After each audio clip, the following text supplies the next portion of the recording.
فرعون کو اس نے وہ خواب دیکھ لیا تھا کہ ایک ستارہ اٹھے گا اور پھر وہ گرے گا تو میری ساری سلطنت کو تباہ کر دے گا۔ نجومیوں سے اس نے پوچھ لیا، اس نے کہا کہ ایک بچہ پیدا ہوگا جو تیری سلطنت کو تباہ کرے گا۔ چاہیے تو یہ تھا کہ وہ توبہ کرتا، لیکن اس نے کیا کیا کہ اس نے بچوں کو قتل کرانا شروع کیا۔ یذبحون ابناءکم، ذبح کرا دیتا تھا تمہارے بیٹوں، اور بچیوں کو وہ زندہ رکھتا تھا۔ تو حضرت موسیٰ جب پیدا ہوئے تو ان کی والدہ نے پتہ کیا کیا، ان کو ایک صندوق میں بند کر کے دریا میں بہا دیا۔ اب دریا میں بہتے جا رہے ہیں تو ماں تھی تو پریشان بھی ہو گئی، ان کی ہمشیرہ کو کہنے لگی ذرا دھیان رکھنا کدھر جاتے ہیں۔ حضرت موسیٰ علیہ السلام دریا میں بہتے بہتے نا، فرعون نے نا دریا کے کنارے مکان بنایا ہوا تھا۔ آپ کو پتہ ہے بادشاہوں کا ذوق ہوتا ہے، آج کل ہمارے جو حکمران ہیں انہوں نے اس کا نام فارم ہاؤس رکھا ہوا ہے، میرا فارم ہاؤس، اور پرانے زمانے میں لوگ ڈیرا کہتے تھے۔ تو اس نے بھی اس طرح کا فارم ہاؤس بنایا ہوا تھا۔ وہاں پہ حضرت موسیٰ علیہ السلام تیرتے ہوئے تابوت کے اندر، صندوق کے اندر جا رہے ہیں۔ فرعون اور ان کی بیوی حضرت آسیہ بے اولاد تھیں، بڑی تڑپ تھی بیٹے کی، وہ بھی وہاں کھڑی تھی۔ صندوق تیرتا ہوا آیا تو فرعون نے کہا کہ جاؤ پکڑ کے لاؤ دیکھو کیا ہے۔ جب وہ لے کے آئے نا تو آپ کی ہمشیرہ جو نگرانی کر رہی تھی پریشان ہوگی کہ یہ تو اس کے ہاتھ لگ گئے، یہ تو اب مار ڈالے گا۔ لیکن جب خوبصورت اور چمکتا ہوا بچہ دیکھا تو بی بی آسیہ کہنے لگی یہ بنی اسرائیل کا ہے ہی نہیں، یہ تو پتہ نہیں کہاں سے بہتا ہوا یہاں آ گیا ہے، تم ایسے ہی چھوڑ، یہ پتہ نہیں کہاں سے رکھ نہ لیں، رکھ نہ لیں۔ تو حضرت موسیٰ علیہ السلام وہ کہنے لگا نہیں انہی کے ہیں، موسیٰ علیہ السلام اسی کے ہیں۔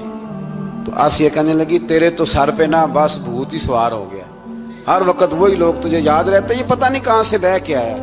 اب رکھ لیا، مان گیا فرعون۔ آپ فرعون کے گھر میں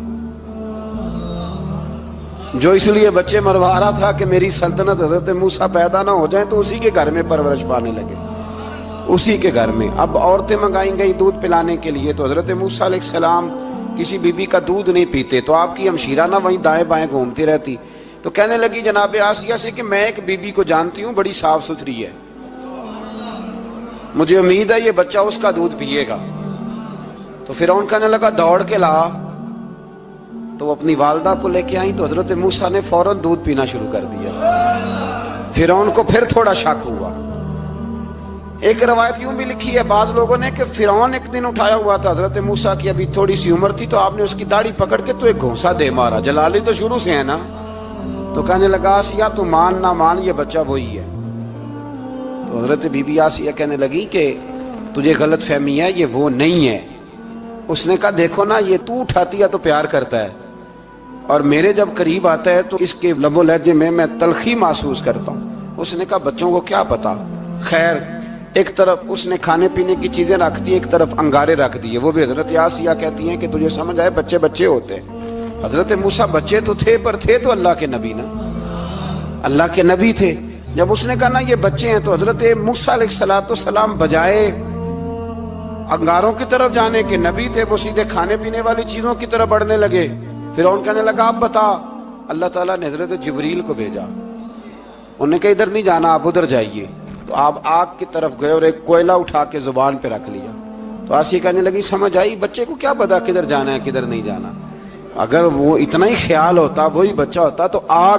اور بعض مفسرین نے لکھا ہے یہ جو حضرت موسیٰ دعا مانگتے تھے نا رب اشرح لی صدری ویسر لی امری، یہ وہ آگ کا انگارہ جب کوئلہ منہ میں رکھا تھا نا تو اس کی وجہ سے زبان میں کچھ لکنت آ گئی، تو آپ دعا کرتے تھے کہ یا اللہ میری زبان کی وہ بند گرا کھول دے تاکہ میں کھل کے فرعون کے سامنے بات کر سکوں۔ وہیں حضرت موسیٰ پلنے لگے، وہیں پلے، وہیں جوان ہوئے، وہیں اللہ نے ساری دولتیں دی، بہن بھی ملی، ماں بھی ملی، اور سارے عزیزوں کا پیار بھی ملا۔ اسی گھر کے اندر اللہ نے پرورش کر کے فرعون کے ظلم سے بنی اسرائیل کو نجات عطا فرمائی۔ موسیٰ پھر فرعون کے گھر میں پلنے لگے، اور جب جوان ہو گئے تو فرعون کے ہاں جو ظلم ہوتا تھا حضرت موسیٰ اس پر بول پڑتے تھے، جلال فرماتے تھے۔ تو فرعون پھر ناراض رہنے لگا، یہاں تک کہ اس نے آپ کو نکال دیا آپ تشریف لے گئے وہاں سے.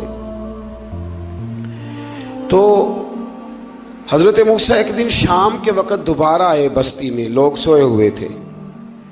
تو دو آدمی، ایک بنی اسرائیل میں سے اور ایک فرعون کی اپنی قوم میں سے، وہ دونوں آپس میں جھگڑ رہے تھے. لیکن وہ جو حضرت موسیٰ کی بنی اسرائیل کی قوم کا شخص تھا، اس پر وہ قبطی، وہ جو فرعون کے قریبی لوگوں میں سے تھا، وہ ظلم کر رہا تھا اور بوجھ اٹھانے کی بات کر رہا تھا. اب اس نے حضرت موسیٰ کو پکارا کہ یہ دیکھے میرے ساتھ کس طرح کی بات کر رہا ہے. تو حضرت موسیٰ کا ارادہ بھی نہیں تھا، آپ نے بس اس کو سمجھایا. پر کچھ لوگوں کو سمجھ، تو حضرت موسیٰ نے پھر ایک مکہ مارا، ایک گھونسا مارا، صرف ایک ہی. یہ کئی تگڑے اور دلیر اس طرح کے بھی ہوتے ہیں کہ گھونسا ایک بھی برداشت نہیں کرتے. وہ ایک مارا، آدمی دھڑام سے زمین پہ گرا اور ماری گیا. حضرت موسیٰ کا ارادہ نہیں تھا لیکن وہ مر گیا. حضرت موسیٰ علیہ السلام نے اس بات پر اپنے رب سے استغفار بھی فرمائی. قرآن کہتا ہے کہ انہوں نے معافی چاہی کہ اللہ میرا ارادہ نہیں تھا.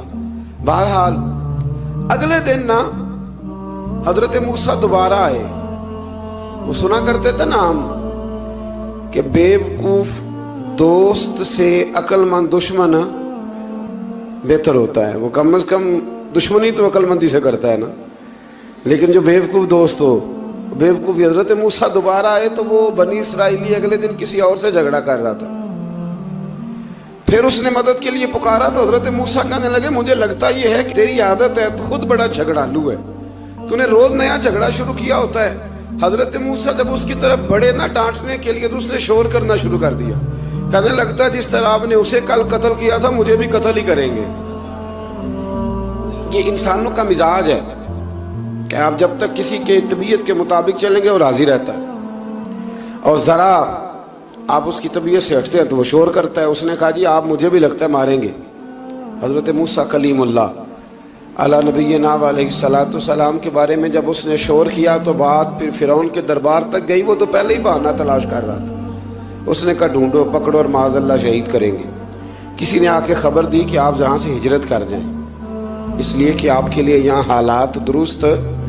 اور بھائی یہ چھوڑ دیا کریں بات کہ فلاں آدمی کے حق میں فلاں جگہ حالات کیسے خراب ہوئے. تو نبی کریم علیہ السلام مکہ چھوڑ کے کیوں آئے؟